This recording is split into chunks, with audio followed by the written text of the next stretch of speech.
मु आज आपण मानक सहित शेयर करबा को जाउची भेंडी छेचा सेटा भी दुई प्रकार जार बास्ना रे पखाल दुई कंसा उठी जिवो आ मने पड़ी जिवो पुराना दिनर से अभूला स्मृति। एबेकार गरम को पखाल संगरे यार कॉम्बिनेशन टा पूरा जबरदस्त रहबा। ताले चलंतु बनेबा भेंडी छेचा। आजिरा वीडियो भल लागिले वीडियो को लाइक शेयर और चैनल नुआ थिले चैनल को सब्सक्राइब करिवे और यदि फेसबुक पेज रो देखुथिबे ताले फॉलो करबा को भूलबेनी। आजिरा भेंडी छेचा पई मु एठी नेछि पाका पाकी 200 ग्राम रो भेंडी को प्रथमे टिके धुई नबा और भेंडी रो पानी छाड़ी गला परे ताको तापरे काटी नबा। देखो तो मुझे भेंडी को जेतिकी नहीं ना ताको दुई भाग कर देबी कहीं आमे दुई प्रकार रो भेंडी छेचा करबा। तो एथिरो मु दुई भाग कर देइछि और तापरे भेंडी को छोट छोट करे काटी नेबी। अधा भेंडी को काटिबी आउ अधा भेंडी को सेमती गोटा गोटा रखि देबी। देखो तो बेसी बड़ साइज न एमती छोट साइज रो अधा भेंडी को मु एठी काटी नेछि। प्रथमे आमे भर्जा भेंडी रो छेचा बनेबा। सेतिपे कौन कौन सब दरकार चलंतु थरे देखि नबा। मु एठी गोटे पियाज को काटिकी रखिछि ता सहित 10 रु 12 पाकुडा रसुण गोटे कंचा लंका और किछि धनिया पत्र रो नाड़ को नेछि। एबे गैस रे कड़ाई गरम करी सेतिरे गोटे मुठा बादाम को भले भाबरे भाजी नबा।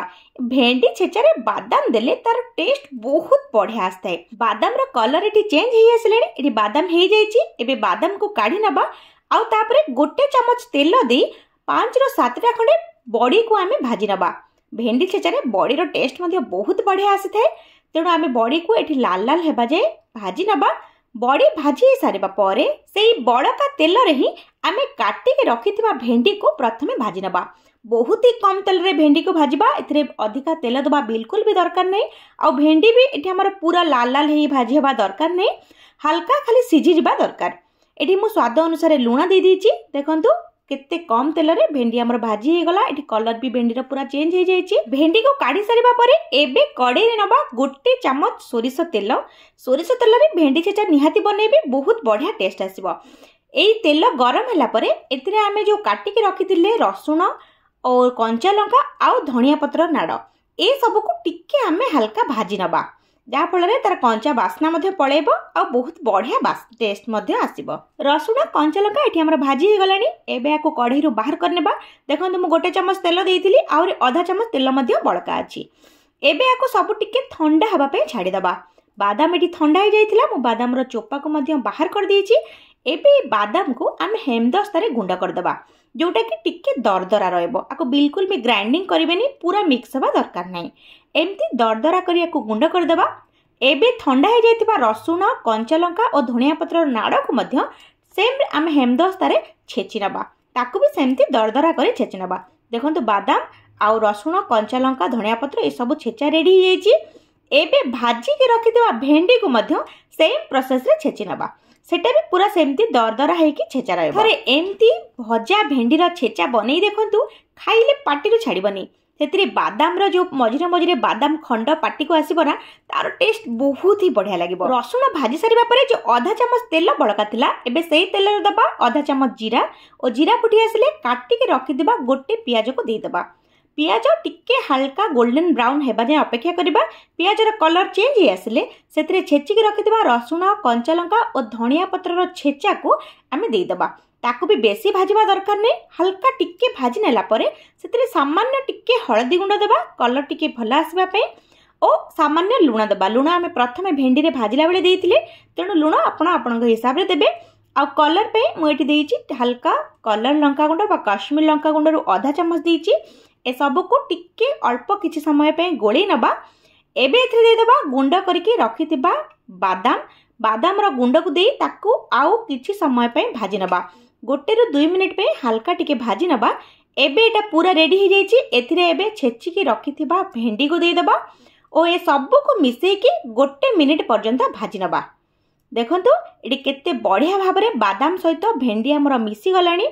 एबे शेषरे कौन करबा ना आमे दबा सोरिष तेल रो आधा चमच पाखा पाखी दबा। शेषरे एमती टिके कंचा सोरिष तेल देले भर्तार बास्ना बहुत ही बढ़िया आसे। तेणु शेषरे मने करी निहाती भाबरे सोरिष तेल टिके देबे। भेंडी भर्तार बास्ना बहुत बढ़िया आसबो। एबे देखंतु केते सुंदर देखाउची आ केते बढ़िया के पूरा मिसी जाइची बादाम सहित भेंडी। हमर एठी भजा भेंडी रो भर्ता रेडी हो जाइची। एबे चलंतु जिबा पोड़ा भेंडी रो भर्ताटी करबा पे। सेति पई मु गैस ऑन करी नेची गोटे जाली और जाली उपरे एमती भाव में भेंडी को सब पोड़ी नहीं। आपण पाखर जदि चुली अच्छी ताले आपण चुली रे मध्य बढ़िया की भेंडी को पोड़ी परिबे। देखंतु भेंडी एठी पूरा बढ़िया की पोड़ी जाइछि। भेंडी एमती पोड़ी सारा पर आपको काढ़ी नबा और एबे कौन करबा भेंडी पोड़ा रे जहाँ जहाँ सामग्री सब दरकार पियाज रसुण कंचा लंका हो बा सुखिला लंका ताको सबू आमे पोड़ी दबा।